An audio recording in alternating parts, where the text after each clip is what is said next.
Saya di sini ingin menerangkan tentang sejarah RIDA pada tahun 1950. Nama RIDA adalah Rural and Industrial Development Authority ataupun dalam bahasa Melayu, Lembaga Kemajuan Kampung dan Perusahaan. Penubuhan RIDA pada Julai 1950 adalah atas usaha Datuk Onn bin Jaafar.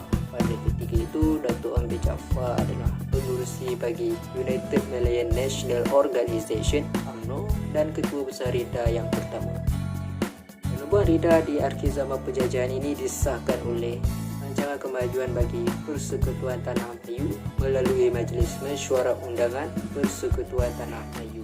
Peranan utama bagi RIDA adalah merancang, memperbaiki dan memajukan sosioekonomi penduduk kampung yang berdasarkan prinsip mahu menolong diri sendiri ataupun dalam bahasa Inggeris self-help. Objektif RIDA pula adalah yang di mana peningkatan taraf sosioekonomi golongan petani, kebun, ternak dan nelayan yang miskin ini melalui penyediaan kemudahan infrastruktur pembangunan luar bandar menjadi objektif umum penubuhan RIDA ini. Sejajar dengan usaha menjadi lebih efektif, polisi RIDA dikecilkan dengan memberi tumpuan baru yang lebih khusus.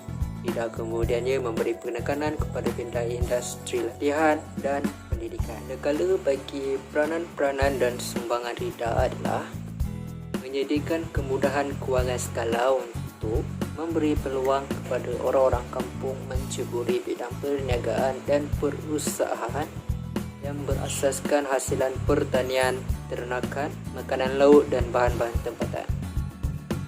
Seterusnya adalah memberi tumpuan bidang latihan dan pendidikan secara formal dan tidak formal. Yang ketiga adalah terlibat dalam perkhidmatan pengangkutan secara langsung. Mengajar kaum ibu tentang ekonomi rumah tangga, pemakanan, kesihatan, jahitan dan kraftan, dan membina jalan raya.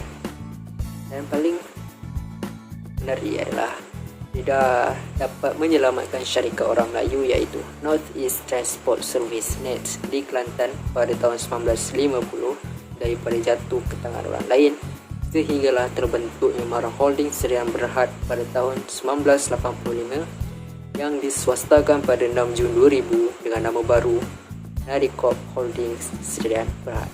Namun begitu, pada tahun 1953 hingga 1960, projek RIDA mengalami jumlah kerugian yang sebanyak 1.54 juta ringgit, dan kerugian ini menyebabkan cendekiawan Melayu dan orang politik mendesak orang Melayu supaya diberi nafas baru, semangat dan jiwa baru agar mereka dapat menstabilkan keadaan, dan disitulah terciptanya MARA.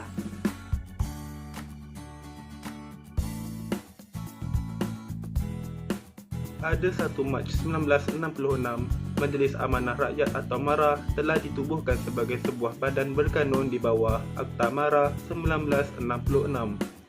Objektif utama penubuhan MARA adalah untuk menambah dan meningkatkan penyertaan kaum Bumiputera dalam kegiatan perdagangan, perindustrian serta meningkatkan taraf ekonomi dan sosial Bumiputera sejajar dengan dasar ekonomi baru.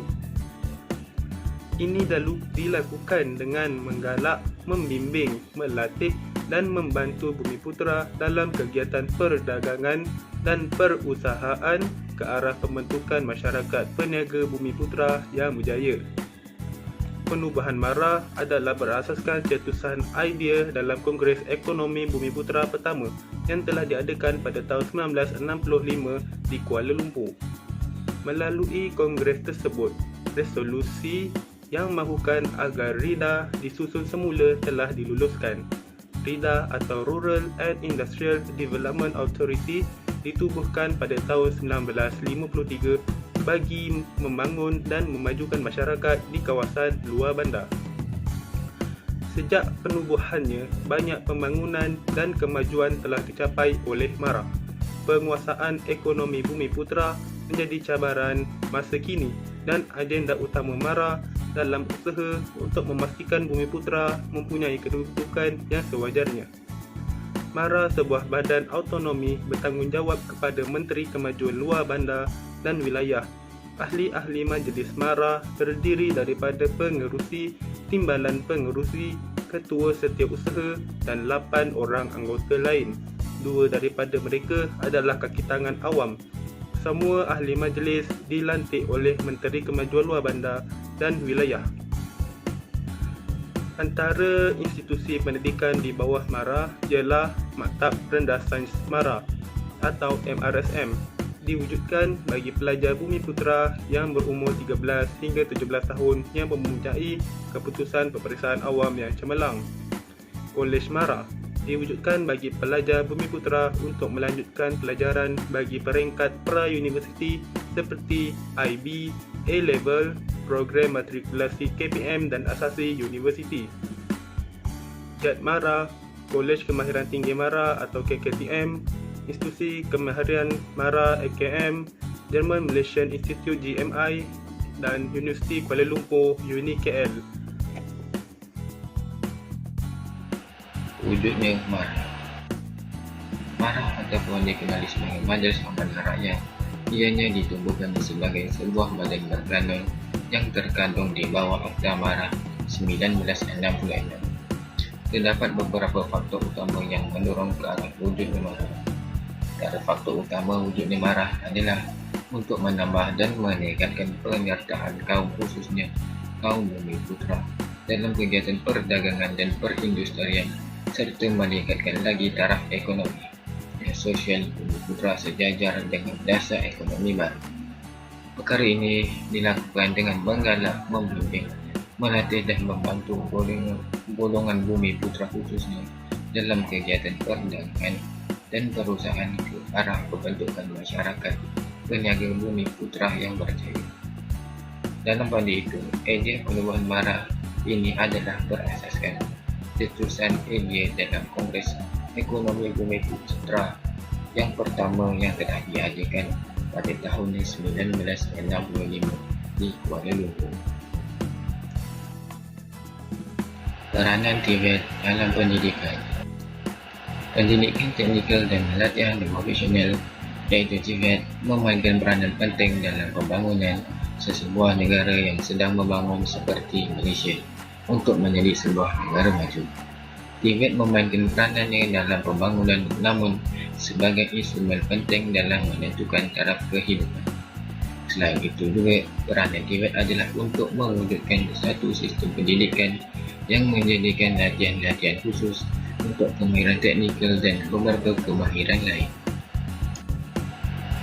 Dalam sistem pendidikan teknik dan vokasional mempunyai perbezaan daripada sistem pendidikan umum kerana sistem pendidikan teknik dan vokasional lebih menekankan aspek kemahiran teknikal dan juga pengetahuan teknikal.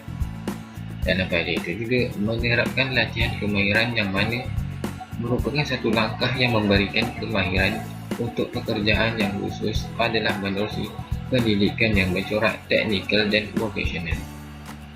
Memperkenalkan pembelajaran di peringkat menengah di mana para pelajar akan diperkenalkan secara awal bidang kemahiran tinggi. Peranan MARA dalam memperkasa usahawan. Terdapat beberapa peranan yang dilakukan oleh MARA dalam memperkasa lagi usahawan. Antaranya ialah memaju, menggalak dan menjalankan pembangunan ekonomi dan kemasyarakatan dalam persekutuan khususnya kawasan-kawasan luar bandar. Selain itu, MARA menjalankan segala usaha khususnya pembangunan, usaha-usaha perdagangan dan perusahaan serta pemasaran barang-barang keluar. MARA juga menjalankan penyelidikan dan latihan.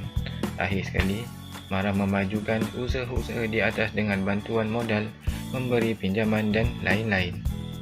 Oleh itu, setiap strategi dan hala tuju yang ditekankan oleh MARA adalah bertujuan supaya ianya sentiasa relevan dengan perkembangan semasa dalam usaha memacu bidang keusahawanan Bumiputera secara lebih efektif lagi.